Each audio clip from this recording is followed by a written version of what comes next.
पिछले 7-8 वर्षों में हमने 7 लाख नए पट्टे दिए। यह अभूतपूर्व काम हुआ है।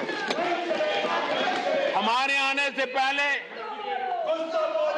23,000 सामुदायिक पट्टे दिए गए थे, 23,000। हमारे आने के बाद 80,000 से अधिक सामुदायिक पट्टे दिए गए हैं।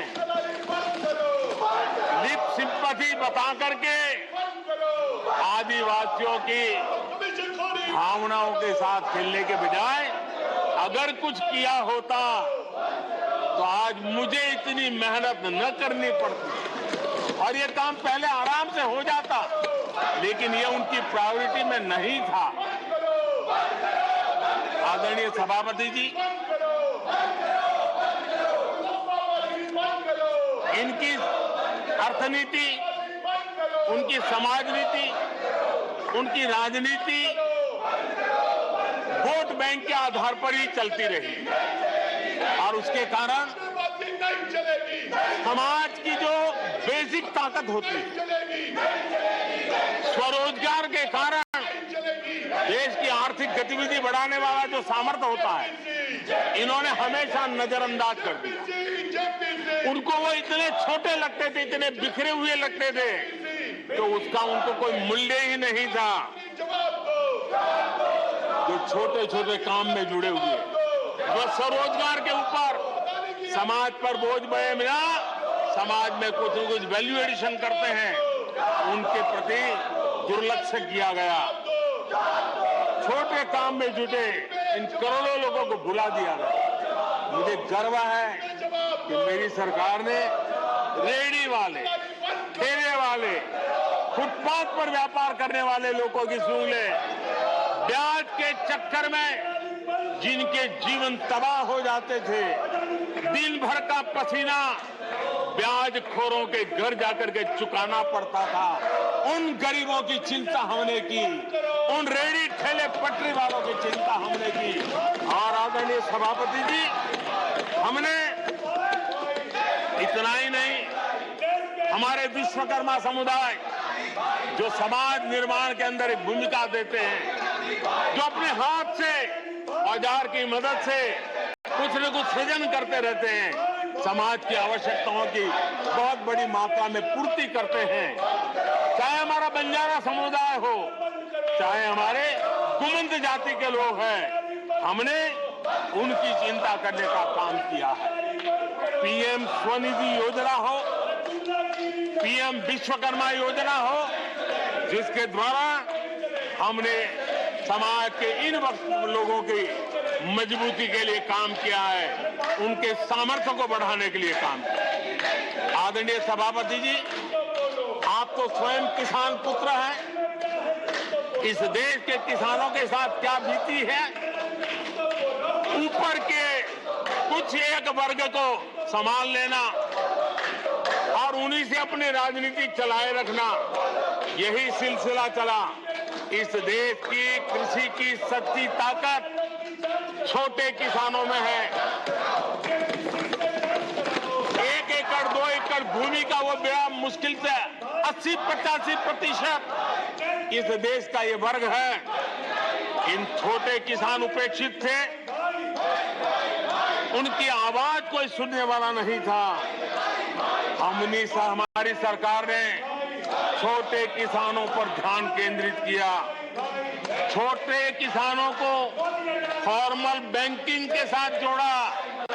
आज साल में 3 बार सीधे पीएम किसान सम्मान निधि छोटे किसान के खाते में जमा होती है। इतना ही नहीं, हमने पशुपालकों को भी बैंकों से जोड़ा, हमने मछुआरों को बैंकों से जोड़ा और उनको ब्याज में रियायत दे करके उनके आर्थिक सामर्थ्य को बढ़ाया, ताकि वो अपना व्यवसाय विकसित कर सके, अपने क्रॉप पैटर्न को बदल सके, अपने उत्पादित की हुए माल को रोक करके उचित दाम मिलने पर बाजार में ले जा सके। उस दिशा में हमने काम किया। आदरणीय सभापति जी, हम जानते हैं हमारे देश के बहुत सारे किसान ऐसे हैं कि जो बरसाती पानी पर उनको गुजारा करना पड़ता है। सिंचाई की व्यवस्था ये पिछली सरकारों ने की नहीं। हमने और देखा है कि ये छोटे किसान पानी बरसाती के भरोसे जीने वाले मोटे अनाज की खेती करते हैं, पानी होता नहीं है। ये मोटे अनाज की खेती करने वाले किसानों को हमने विशेष स्थान दिया। हमने यूएन को लिखा कि मिलेट ईयर मनाइए, दुनिया में भारत के मोटे अनाज की एक ब्रांडिंग बने, मार्केटिंग बने और उसके सुविचारित रूप से अब उस मोटे अनाज को श्री अन्न के रूप में, जैसे श्रीफल का महात्मा है वैसे ही श्री अन्न का महात्मा बने और छोटे किसान जो पैदावार करते हैं उनको उचित दाम मिले, ग्लोबल मार्केट मिले, देश में क्रॉप पैटर्न में परिवर्तन आए। और इतना ही नहीं, ये मिलेट सुपरफूड है, पोषण के लिए बहुत बड़ी ताकत है। हमारे देश के नई पीढ़ी को पोषण की समस्या के समाधान में भी ये काम आए, जो मेरे छोटे किसान को भी मजबूत करेगा। हमने फर्टिलाइजर में भी अनेक नए विकल्प डेवलप किए हैं, उसका भी लाभ मिल रहा है। आदरणीय सभापति जी,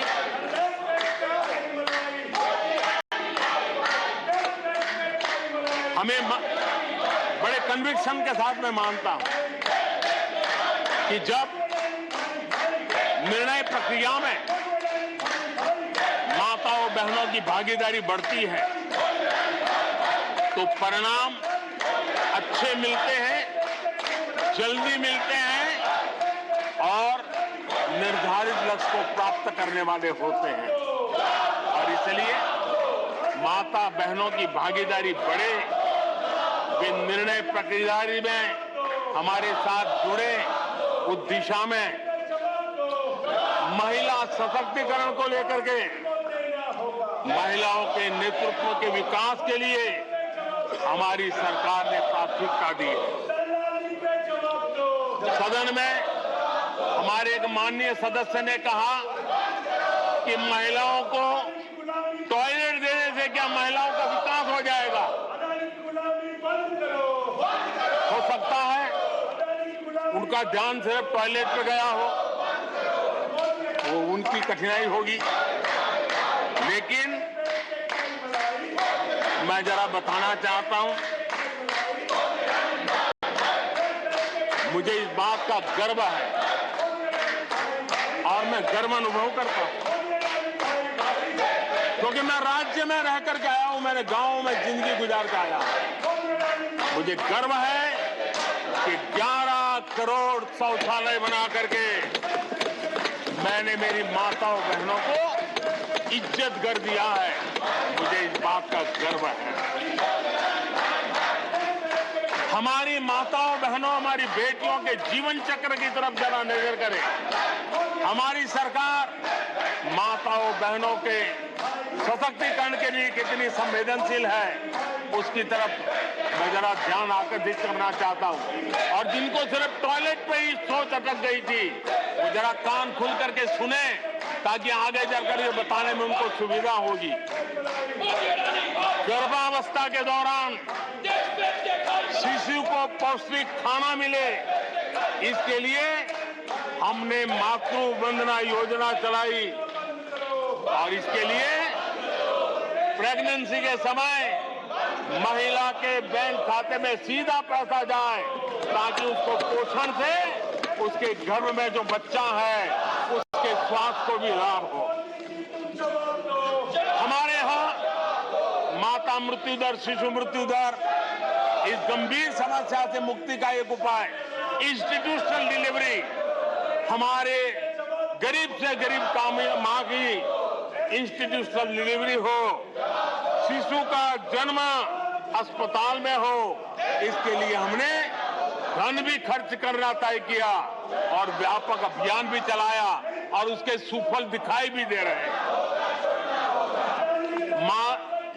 हम जानते हैं किसी न किसी मानसिक विकृति के कारण बेटियों को मां के कोख में ही मारने की प्रवृत्ति बढ़ गई थी। ये समाज के लिए कलंक था। हमने बेटी बचाओ अभियान चलाया और आज मुझे खुशी है कि बेटे जन्म लेते हैं उसकी तुलना में बेटियों की संख्या बढ़ रही है। ये हमारे लिए संतोष का विषय है। हमने बेटियों की रक्षा का काम किया है। बेटी जब बड़ी होकर स्कूल जाए और शौचालय के अभाव में 5वीं 6वीं कक्षा में आते आते स्कूल छोड़ दे, हमने उस चिंता को भी किया और स्कूलों में बच्चियों के लिए अलग टॉयलेट बनाए ताकि मेरी बच्चियों को स्कूल छोड़ना न पड़े। ये हमने जी चिंता की। बेटी की शिक्षा जारी रहे और इसलिए हमने सुकन्या समृद्धि योजना, जिसमें अधिक ब्याज दे करके बेटियों को सुरक्षित शिक्षा की व्यवस्था का प्रबंध किया ताकि परिवार भी उनको प्रोत्साहन दे। बेटी बड़ी होकर अपना काम करने के लिए बिना गारंटी मुद्रा योजना से लोन ले सके, अपने पैरों पे खड़ी हो सके। और मुझे खुशी है कि मुद्रा योजना के लाभार्थियों में 70% हमारी माताएं बेटियां हैं। हमने ये काम किया है। मां बनने के बाद भी नौकरी जारी रख सके, इसके लिए मातृत्व अवकाश में हमने वृद्धि की है। वो डेवलप कंट्रियों से भी कभी कभी ज्यादा है। ये काम हमने किया है। बेटियों के लिए हमने सैनिक स्कूल खोल दी है। आदरणीय सभापति जी, आप तो स्वयं सैनिक स्कूल के विद्यार्थी रहे हैं। बेटियों को वहां एंट्री नहीं थी, वो काम भी हमने कर दिया। आज सैनिक स्कूलों में मेरी बेटियां पढ़ रही हैं। इतना ही नहीं, हमारी बेटियां अबला नहीं सबला है। वो सेना में जाना चाहती है, अफसर बनना चाहती है। हमने हमारी बेटियों को सेना के दरवाजे भी खोल दिए हैं और आज गर्व होता है सियाचिन में मेरे देश की कोई बेटी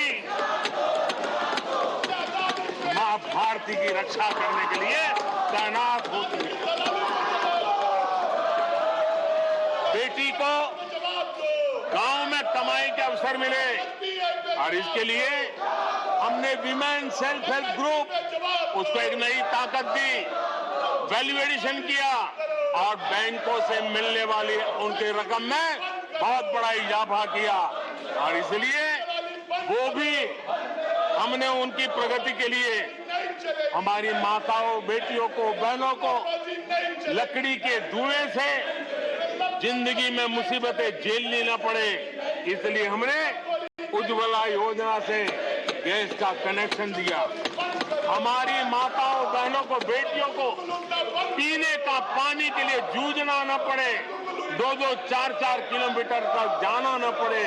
हमने नल से घर तक पानी पहुंचाने का अभियान चलाया ताकि मेरी माताओं, बेटों को, बेटियों को, बहनों को, बेटियों को अंधेरे में गुजारा न करना पड़े।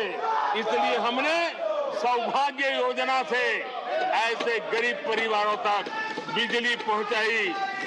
बेटी, मां, बहन कितनी ही गंभीर बीमारी हो लेकिन कभी बताती नहीं है। उसको चिंता रहती है कि कहीं बच्चों पे कर्ज हो जाएगा, परिवार पर बोझ हो जाएगा।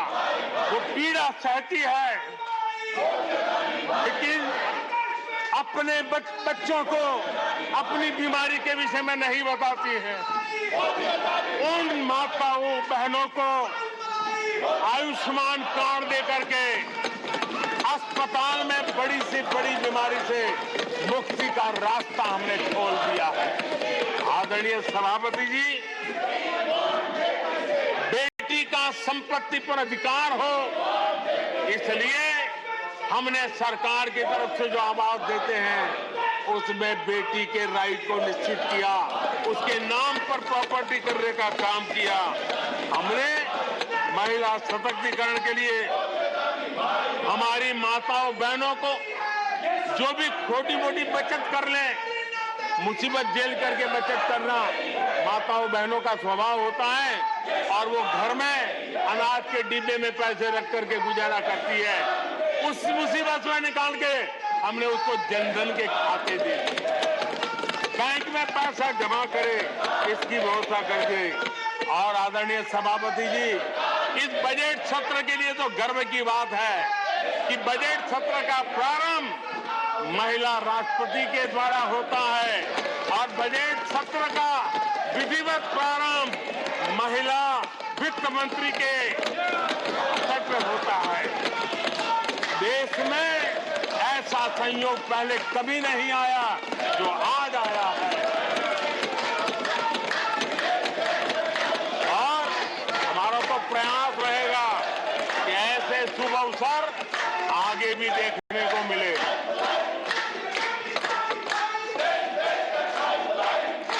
आदरणीय सभापति जी, जब देश को आधुनिक होना है, नए संकल्पों को पार करना है, तो हम साइंस और टेक्नोलॉजी के सामर्थ्य को नकार नहीं सकते। साइंस और टेक्नोलॉजी के महत्व को हमारी सरकार भली भांति समझती है, लेकिन हम टुकड़ों में नहीं सोचते, हम टोकनिज्म में नहीं सोचते हैं। हम साइंस और टेक्नोलॉजी की तरफ से देश को आगे बढ़ाने के लिए हर दिशा में काम कर रहे हैं, सार्वत्रिक प्रयास कर रहे हैं, अनेकविध इनिशिएटिव ले रहे हैं और इसलिए बचपन में साइंटिफिक टेम्परामेंट डेवलप करने के लिए अटल टिंकरिंग लैब, ये वैज्ञानिक सोच के निर्माण के लिए स्कूल के लेवल पर बच्चों को हमने अवसर दिया। उससे थोड़ा आगे निकले, बच्चा कुछ करना शुरू कर ले, तो हमने अटल इंक्यूबेशन सेंटर खड़े किए ताकि कुछ अगर अच्छी प्रगति की है तो उसको वो वायुमंडल मिले, ताकि वो टेक्नोलॉजी में कन्वर्ट करने के लिए वो खोज, वो इनोवेशन काम आ जाए। इसके लिए हमने विज्ञान की इस प्रगति का परिणाम हमने नीतियां बदली। स्पेस के क्षेत्र में अब प्राइवेट भागीदारी का हमने सपना पूरा किया और मुझे खुशी है मेरे देश के नौजवान आज प्राइवेट सैटेलाइट छोड़ने की ताकत रखते हैं। ये साइंस एंड टेक्नोलॉजी, आज स्टार्टअप की दुनिया जो मूलतः साइंस और टेक्नोलॉजी से जुड़ी हुई है, उसमें यूनिकॉर्न की संख्या में आज हम दुनिया में तीसरे नंबर पर पहुंच गए। आदरणीय सभापति जी, आज ये देश गर्व करेगा कि सर्वाधिक पेटेंट इनोवेशन और दुनिया के बाजार में टिकता है पेटेंट, ये सबसे अधिक पेटेंट रजिस्टर करने में आज मेरे देश के नौजवान आगे आ रहे हैं।